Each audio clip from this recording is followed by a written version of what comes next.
It was 11:43 on a Tuesday night when the ER doctor used the words emergency craniotomy and my legs stopped working. I remember the fluorescent lights above me. I remember the linoleum floor being cold even through my socks because I had run out of the house without shoes. I remember the nurse catching my elbow before I hit the chair wrong. And I remember pulling out my phone with shaking hands and opening the family group chat, the one my mother-in-law had created 3 Christmases ago, the one with the little snowflake emoji next to the name, the one where everyone shared birthday memes and photos of their dogs and typing the only thing I could think to type. Marcus collapsed at work. They're taking him into emergency brain surgery right now. Please, if anyone can come, please come. I'm at Street Mercy on Callaway. I'm alone and I'm scared. I hit send. I watched the little check marks appear. I watched people read it. The tiny profile pictures popped up one by one, his mother, his brother, his aunt, his cousin Deb, all those little circles confirming they had seen my words, that my fear had been received, that somewhere on the other side of a screen, someone now knew I was sitting on a hospital floor without shoes, waiting to find out if my husband's brain was bleeding. His mother replied first. A prayer hands emoji.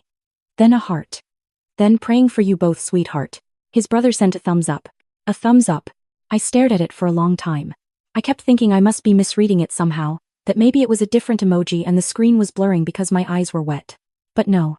It was a thumbs up. Blue, small, sent at 11:47, 4 minutes after I had told them my husband was being opened up at that very moment, 4 minutes after I had said I was alone and scared. A thumbs up, the same thing you send when someone says they'll pick up coffee on the way. I put my phone face down on the chair beside me and I cried so hard that the same nurse came back and brought me a cup of water. Nobody came that night. The surgery took 6 hours.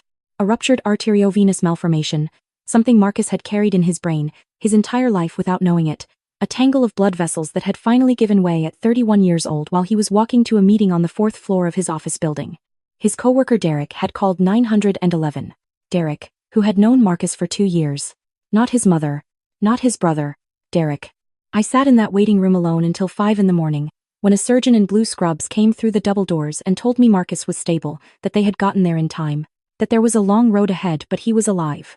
I put my forehead on that surgeon's shoulder and I sobbed, and he let me, and then I walked back to the chair and I picked up my phone and I looked at the group chat again. His sister-in-law, his brother's wife, the woman I'm going to call Diane because that is her name and she has earned it, had posted at 2 in the morning. Not a message to me.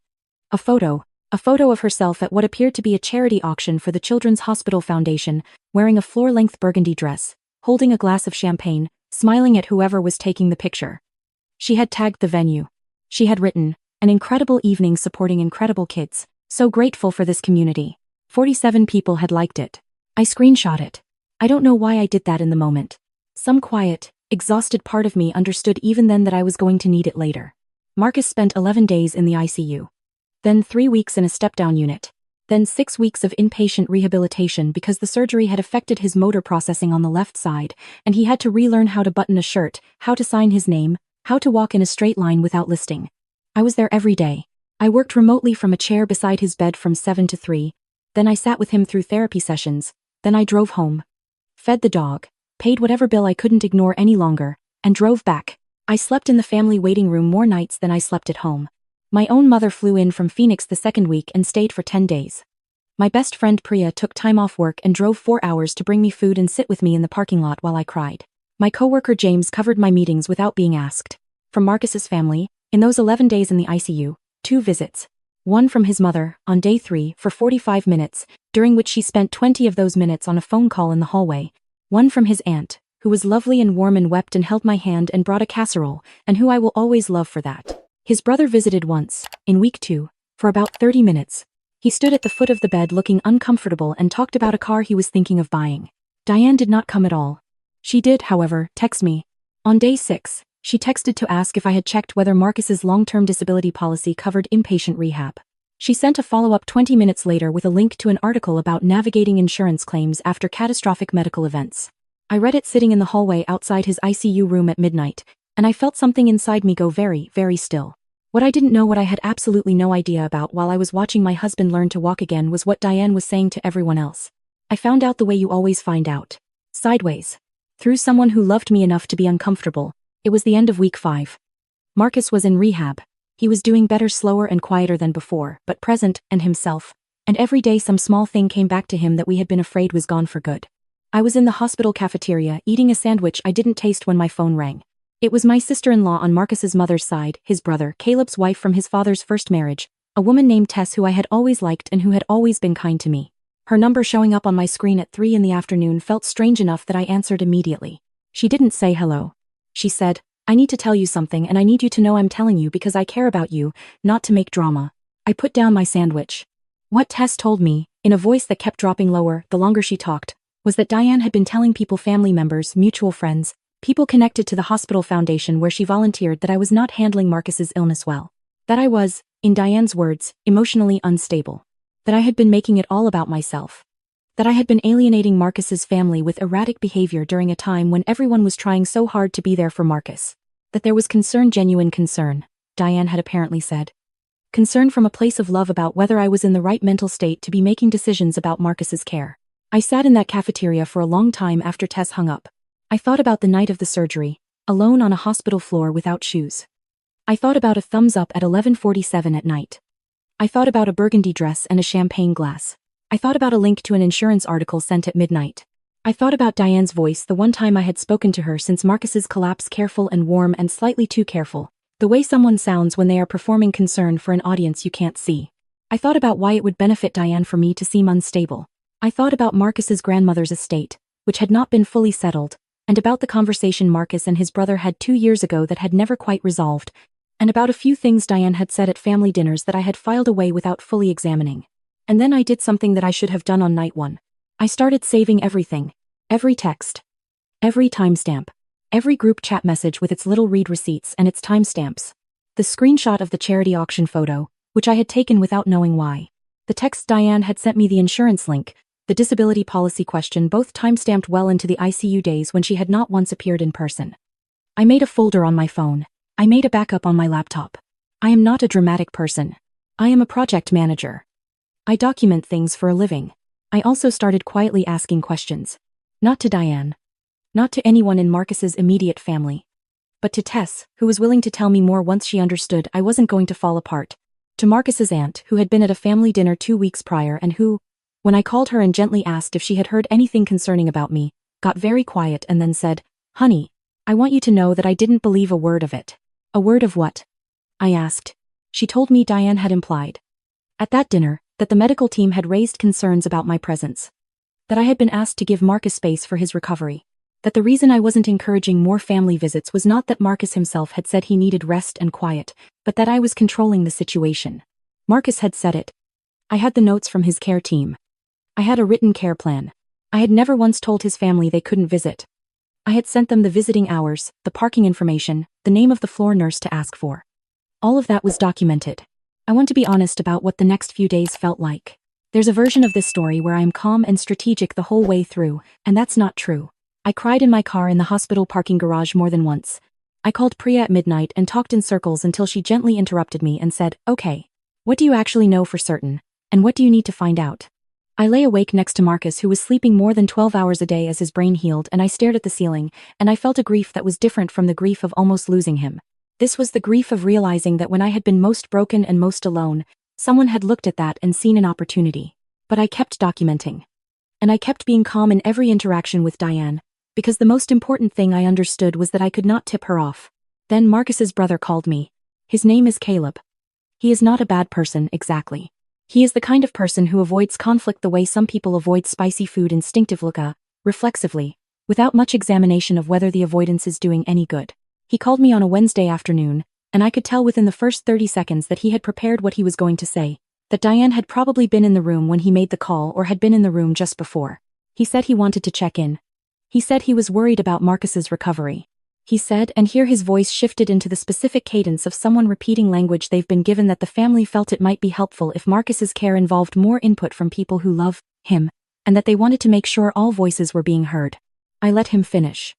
Then I asked him one question. "Caleb, when is the last time you visited Marcus?" Silence. "I'm not asking to make you feel bad," I said.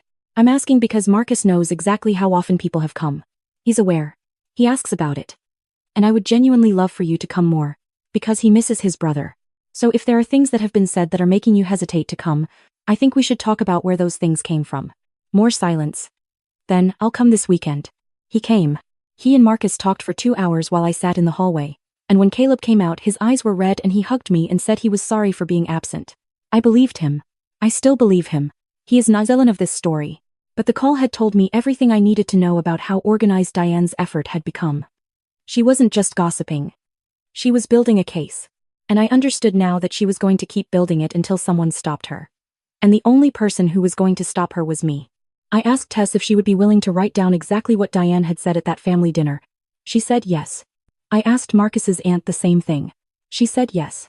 I pulled every group chat message, every text, every timestamped read receipt, and I put them in order and I looked at the full picture of what the record actually showed, that I had reached out, that I had sent updates, that I had provided visiting information, that every single barrier Diane was describing had existed only in the story she was telling. And then I called a family video meeting. I didn't call it that. I said I wanted to do a family check-in, that Marcus was at a point in his recovery where he wanted to connect with everyone, that I thought it would mean a lot to him. Everyone agreed to join. Marcus's mother, Caleb, Diane, his aunt, Tess, a few cousins. Marcus sat next to me. He knew everything by this point. I had told him carefully, over several conversations, watching his face, making sure he wasn't overwhelmed. He had been quiet for a long time after I told him. Then he had said, "Show me the timeline." I showed him the timeline. He looked at it for a long time. Then he said, "Okay. I want to be there when you do this." So he was there, sitting next to me, thinner than he used to be, a faint scar along his hairline, wearing the gray hoodie he had asked for from home because the hospital was always cold. When everyone's faces appeared on the screen, he said hello, and I watched his mother's face do something complicated, and I watched Diane smile the way she always smiled, practiced and warm, and I thought about a burgundy dress and a champagne glass at 2 a.m. I didn't perform. I didn't build to a dramatic reveal. I am a project manager. I presented the documentation. I shared my screen. I said that I had become aware of some things being said about me to family members and to people connected to the hospital foundation, and that before addressing those things I wanted to make sure everyone was working from the same factual record. I went through the timeline. Group chat sent, read receipts confirmed, 0 in-person responses night of surgery, visiting hours information sent 4 times over 11 days. Written care plan from Marcus's care team, dated, showing their recommendations for limited visitors and rest. Screenshots. Timestamps. Tess's written account of the dinner conversation, which I read aloud. His aunt's written account, which I also read aloud. Then I showed the charity auction photo. The timestamp. The venue tag. The 47 likes. I didn't say anything about it. I just let it sit there on the screen for a moment. Then I looked at Diane's face on the screen and I said, "I'd like to give you the opportunity to explain what you've been telling people and why." The silence that followed was the loudest thing I have ever heard. Diane started talking. She used the word concern 11 times in the first 2 minutes. She said she had been coming from a place of love. She said people had misunderstood her, that she had only been raising questions because she cared about Marcus, that she had never meant to imply anything negative about me specifically, that this was all a miscommunication that had gotten out of hand. Then Marcus spoke. He didn't raise his voice. He has never been a person who raises his voice, and the surgery and the recovery had made him even quieter, more deliberate with words, as though he was more conscious now of what was worth saying. He said he had seen the timeline. He said he had seen the documentation. He said he wanted Diane to understand something directly from him. He had been awake and aware throughout his ICU stay. He had known who came and who didn't. He had asked about it. He had been told, at various points, things that did not match what he was hearing now. And he said that he needed people in his life right now who were honest with him, because he had come very close to not having a life at all, and he did not have the energy or the time to spend any of it on people who were not honest with him. Diane cried. She apologized. She said she had been scared and had handled it badly and that she was deeply sorry. I watched Caleb's face. I watched Marcus's mother's face. I watched his aunt look at her hands. After the call ended, Marcus and I sat in the quiet of the rehab room for a while. He reached over and held my hand. Outside the window it was getting dark, that early winter dark that comes fast and total. The hallway outside was doing its usual sounds, soft shoes, the distant beep of monitors, a cart being wheeled somewhere. "How are you?" I asked him. "Tired," he said. "But okay." He squeezed my hand. "You did good." In the weeks that followed, things shifted in ways that were hard to fully track but impossible to miss. Caleb started coming to visit twice a week. Marcus's mother called more, asked more real questions, listened longer. His aunt sent a card that said things I'm going to keep private because they were meant for me. 2 cousins reached out independently to say they had heard things that hadn't sat right with them, and they were glad to know the truth. Diane sent me a long email.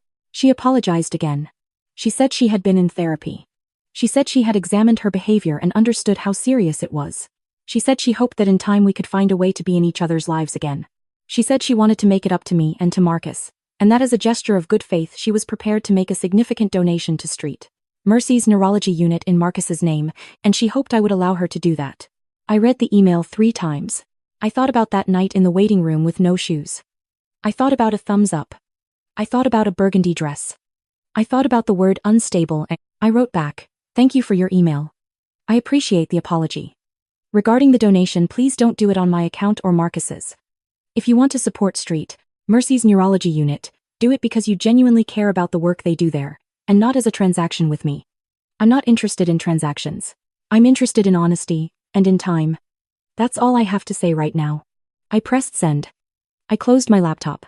I went and sat with my husband, who was doing his hand exercises at the table by the window, slowly opening and closing his left fist, concentrating with the same focus he used to give to spreadsheets, and now gave to the much harder work of rebuilding himself. I watched him for a while. Then I got up and I sat across from him and I did the exercises with him, my hands moving in time with his, and neither of us said anything for a long time. There is something I want to say about that waiting room. About that night. About 11:43 and emergency craniotomy and the linoleum floor. I know now that there is no crisis that automatically summons the people who are supposed to love you. I know that sending a message into a group chat at your most frightened and most broken and most alone is not a guarantee of anything. I know that some people will see your crisis and calculate what it costs them to show up, and some of those people will decide it costs too much. I know that praying for you can be typed from a charity gala in a ball gown without putting down your champagne glass. But I also know what Derek did. I know what Priya did.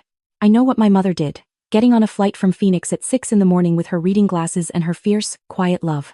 I know what Marcus's aunt did with a casserole, and held hands and tears that were real.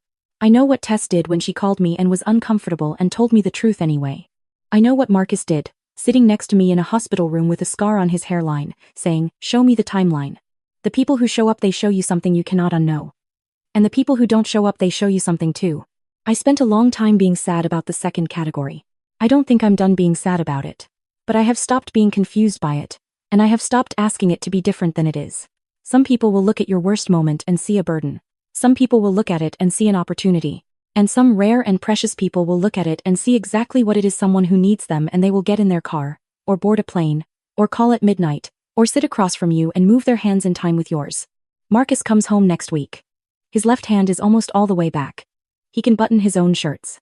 He signs his name differently than he used to, a little looser, a little slower, something that worried him at first and that he has made a kind of peace with. He says the signature looks like it belongs to someone who survived something, and maybe that's not a bad thing for a signature to say. We have been talking about what family means, not in an abstract way, in the specific, practical way of two people deciding which relationships they are going to invest in and which ones they are going to let be what they are. Without pressure, without pretending. It is harder and simpler than I expected. It mostly comes down to asking one question about each person. When it was bad, what did they do? Everything else follows from the answer. I still have the folder on my phone. The screenshots. The timeline. The burgundy dress. I haven't deleted it. Not because I plan to use it for anything, but because it is the most accurate record I have of who showed up and who didn't, and I think that's worth keeping. Have you ever sent out a message at your most broken, your most frightened, the most alone you have ever been, and watched it get read, and watched nothing happen? Have you ever sat with the silence of people who had every opportunity to show up and chose not to, and tried to figure out what to do with that? If you have, I want you to know something, that silence tells you the truth about people even when nothing else does. And the truth, as painful as it is the only thing worth building on. What you do with it is up to you. But you don't have to pretend you didn't hear it. If this story stayed with you, please share it with someone who might need to hear it. And I want to know in the comments, tell me, who showed up for you when everything fell apart? Because I think those people deserve to be named, even if it's just in a comment on a video. Even that small act of saying this person came feels like something worth doing. And if you're in the middle of your own waiting room right now, your own 11:43, your own fluorescent lights and cold floor, I see you. Keep documenting. Keep going. The right people are already on their way.